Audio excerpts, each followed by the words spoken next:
नमस्कार बच्चों, स्वागत है आपका उदित फार्मेसी में। आज हम लोग डी फॉर्म सेकेंड ईयर के फार्माकोथेरापेटिक सब्जेक्ट के इम्पॉर्टेंट पॉइंट्स की बात करने वाले हैं। बहुत सारे बच्चों को ये शिकायत है कि मैं बहुत ज़्यादा सिलेबस बता दे रही हूँ, क्योंकि कुछ पता नहीं है। अभी आपका डिप्लोमा का सिलेबस बहुत चेंज हुआ है, जो लगभग जो है बी फॉर्म ग्रेजुएशन से भी रिलेटेड है, बस शॉर्ट में है। तो अगर आप ये सोचें कि मैं उसमें शॉर्ट कर दूं, जो क्वेश्चंस आने की संभावनाएं हैं, तो एक रिस्क सा हो जाएगा। तो इसलिए मैं बोल देती हूँ कि ये ज़्यादा पढ़िए, ये थोड़ा बहुत एक शॉर्ट में आप ज़रूर पढ़ लीजिए कि लिखने लायक हो जाए। और डिप्लोमा में तो वैसे भी बहुत कम लिख कर भी आप अच्छे मार्क्स ला सकते हैं। तो इसके लिए मैं माफ़ी चाहती हूँ कि आप लोग शॉर्ट के लिए बार बार कह रहे हैं, बट मेरे पास ऐसा कुछ रामबाण नहीं है कि मैं उससे शॉर्ट कर सकूँ। तो बच्चों, अब ज़्यादा बातें नहीं, अब हम लोग इम्पोर्टेंट टॉपिक्स पे आते हैं।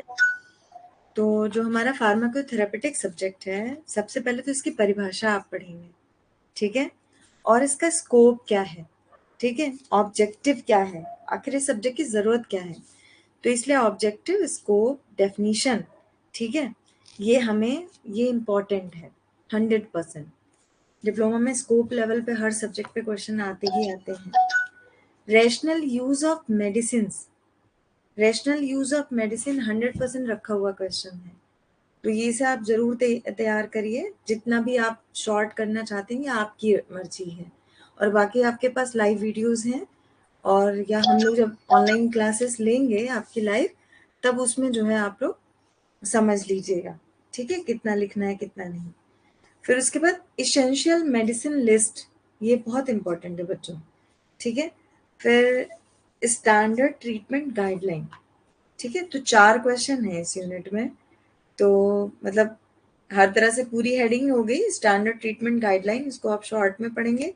इसेंशियल मेडिसिन लिस्ट, ये आप पढ़ेंगे, ठीक है। जैसे और साथ ही मतलब जो आवश्यक दवाएं होती हैं उनकी लिस्ट क्या होनी चाहिए, और रैशनल यूज ऑफ मेडिसिन, और स्कोप ऑफ फार्माथेरापेटिक्स, और थोड़ा बहुत इंट्रो और डेफिनेशन।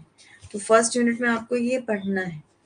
अब आइए आपकी second unit, pharmacotherapy of diseases. तो डिजीज में बेटा, जो आपकी कार्डियोवैस्कुलर सिस्टम की डिजीज है, इसमें जो आपका बहुत इंपॉर्टेंट है वो हाइपरटेंशन, एंजाइना पेक्टोरिस, ठीक है, और कंजेस्टिव हार्ट फेलियर। ये 3 बहुत इंपॉर्टेंट हैं, ठीक। उसके बाद रेस्पिरेटरी सिस्टम में अस्थमा बहुत इंपॉर्टेंट है, और सीओपीडी भी इंपॉर्टेंट है, ठीक है, कंजेस्टिव ऑब्स्ट्रक्टिव पल्मोनरी डिसऑर्डर।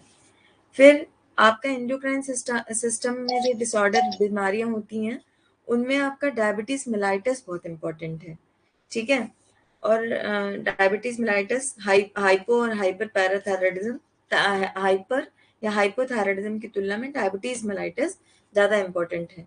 लेकिन आप शॉर्ट में 8-6 लाइन जो है ये हाइपर या हाइपोथायराइडिज्म की पढ़ सकते हैं, बट लेकिन 100% आने के चांसेस डायबिटीज के हैं।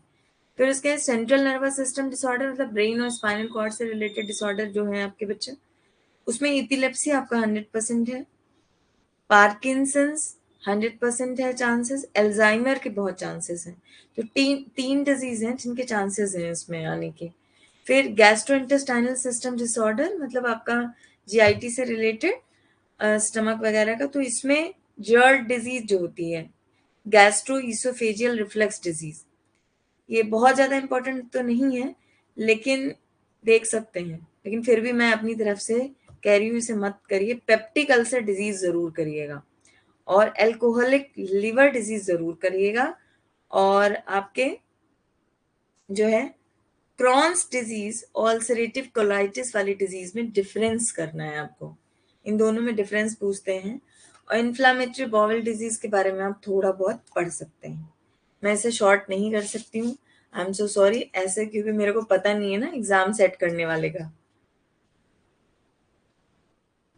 न्यू कोर्स सब्जेक्ट है क्या मैम? ये नहीं, न्यू कोर्स नहीं, आप ही के सब्जेक्ट में है।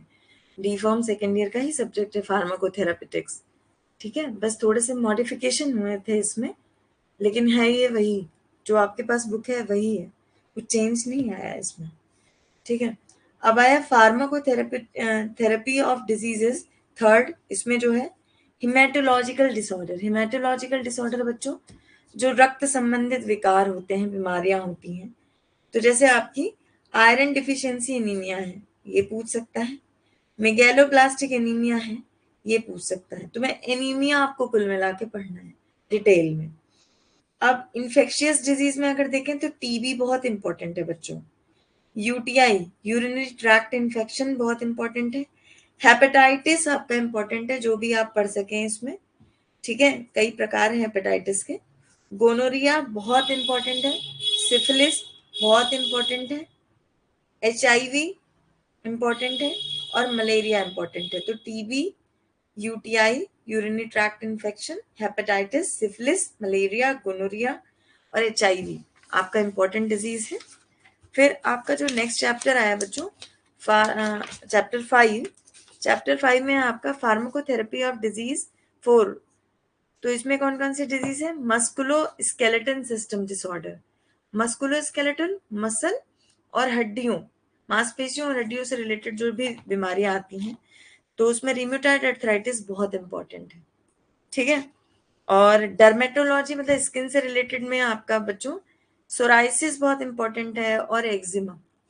और साइकियाट्रिक डिसऑर्डर, ब्रेन संबंधित डिसऑर्डर्स में आपका डिप्रेशन और साइकोसिस बहुत इंपॉर्टेंट है। फिर चैप्टर नंबर 6 है बच्चों फार्माकोथेरेपी ऑफ डिजीज 5 में ऑप्थेल्मोलॉजी, आंख से नेत्र रोग जो है आपके, तो उसमें ग्लाउकोमा बहुत इंपॉर्टेंट है। एंटी माइक्रोबियल रेजिस्टेंस में अगर देखें तो आपका मल्टी ड्रग रेजिस्टेंट ऑर्गेनिज्म जो है ये आपका इंपॉर्टेंट है। वुमेन्स हेल्थ में देखें तो पीसीओएस, पॉलीसिस्टिक ओवरी सिंड्रोम बहुत इंपॉर्टेंट है, ठीक है। और प्री मेंस्ट्रुअल सिंड्रोम ये भी बहुत इंपॉर्टेंट है। तो फार्माकोथेरेपेटिक बहुत इंटरेस्टिंग है, बहुत इजी भी है। आप इसे अच्छे से समझ के बिना रटे आराम से इसे लिख सकते हैं, ठीक है। तो थैंक यू बच्चों, ये आपका क्लास खत्म फार्माकोथेरेपेटिक्स के लिए। लाइव क्लासेस बहुत जल्दी आने वाली हैं, आप लोग तैयार रहिए, पढ़िए और जो लाइव कंटेंट हैं आपके उनसे आप तैयारी करिए।